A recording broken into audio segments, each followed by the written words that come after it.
Arthur Sena. O que acha dos alunos que gravam aulas dos professores, postam na internet para argumentar que estão sendo doutrinados? Como o professor deve agir e o que você faria? Olha, eu já respondi essa pergunta em outra live feita por outra pessoa. Acho que foi pelo David H. Para variar. É você e o David H, né, que me ferra. Mas o que acontece? Olha, eu sou contrário a esse tipo de atitude, porque eu acho que ela não acrescenta em nada, nem para o aluno, nem para o professor. Assim, salvo se o professor estiver fazendo campanha política, tipo, votem no fulano, votem no cicrano, né? Eu costumo dizer que não é o aluno que que tem capacidade ou condições ou conhecimento para discernir se ele está sendo doutrinado ou não.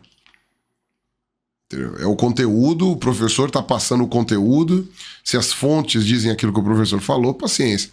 E história, por exemplo, que é o que geralmente o pessoal fala da doutrinação, história é uma disciplina que você escolhe a forma de explicar. Você tem que escolher, não tem jeito... A pessoa pode achar que tem jeito neutro de explicar a história, mas não tem. Mesmo que você faça a narração dos fatos apenas, você vai escolher narrar eles numa ordem. Você vai escolher narrá-los de uma forma, entendeu? Então não tem muito o que fazer. E você vai ter que dar o posicionamento da maioria da academia. Então, por exemplo, sei lá, a grande fome na Irlanda. Você pode dizer que os irlandeses dizem que a culpa da grande fome foram as políticas agrárias da Inglaterra em relação à Irlanda, que fizeram com que os irlandeses tivessem só batata para comer e, graças a uma doença que pegou na batata, as batatas eram quase clonais, matou todas as batatas e aí os irlandeses passaram fome. Como os ingleses que viviam na Irlanda não passaram fome, é um ponto de vista bem condizente com a realidade.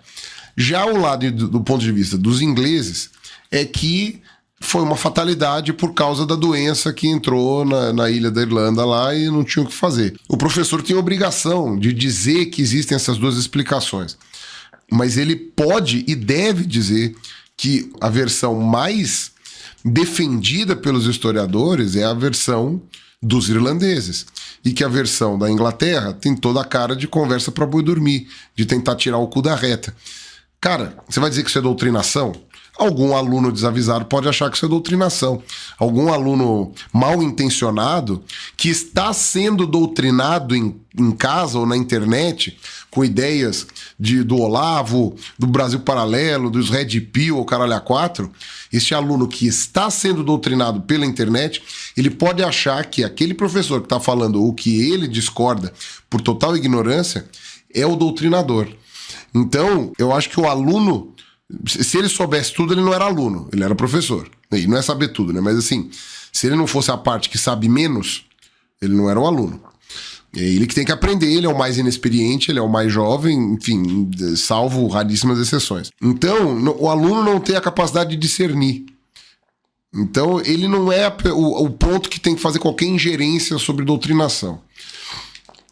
E os pais dos alunos também não.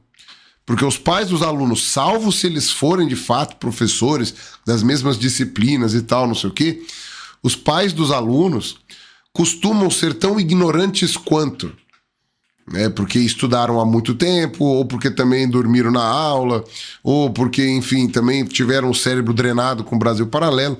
Então, quem tem que ser soberano em sala de aula é o professor.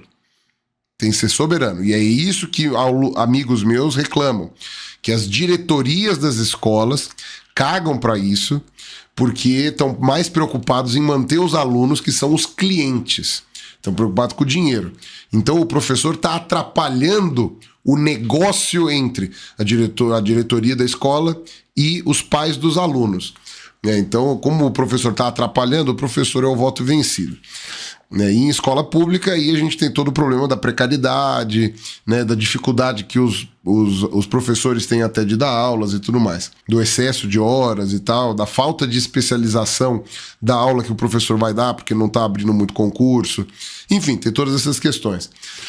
Então, o professor deveria ser soberano em sala de aula, esse é o correto. e o aluno não tem nada que filmar. Salvo se for, eu falei isso daí na outra vez que eu respondi essa pergunta, salvo se for um caso de um professor assediador, de um professor abusivo, e aí você tem que juntar provas contra esse professor. Aí não tem jeito, né? Aí você tem realmente que filmar. Se o professor costuma ser abusivo em sala de aula, aí você filma a aula do cara ou da mulher por causa disso. Então, né, você tem sempre que levar isso em consideração. Mas a parte disso, eu sou contrário a essa história de ficar filmando sala de aula, tá? Ah, e o que o professor deveria fazer? Bom, para começar, o professor tem que fazer o aluno parar de filmar. Começa por aí. Saiu hoje, se não me engano, uma normativa, não lembro agora, proibindo celulares nas escolas, né? O uso dos celulares pelos alunos. E eu não tenho opinião formada sobre isso. Mas uma vez que vão proibir os celulares, já vai ser difícil filmarem os professores, vai ser mais difícil filmar os professores. Não sei se essa medida é acertada ou não. Como eu também já respondi isso numa outra pergunta, há algumas lives atrás, eu sou o velho chato. Então, por mim, ninguém devia ter smartphone. Então, eu tenho a tendência a achar como bom você não deixar os alunos usarem celular. Mas pode ser que eu esteja redondamente equivocado, então eu prefiro não dar meu posicionamento. Agora, caso o aluno tenha o celular tal, e está gravando o professor sem autorização dele, todas essas coisas, então eu acho que o professor pode processar o aluno. E dependendo da situação, pode processar a escola também, dependendo de qual for a situação, como omissão da diretoria, caso o aluno não seja punido.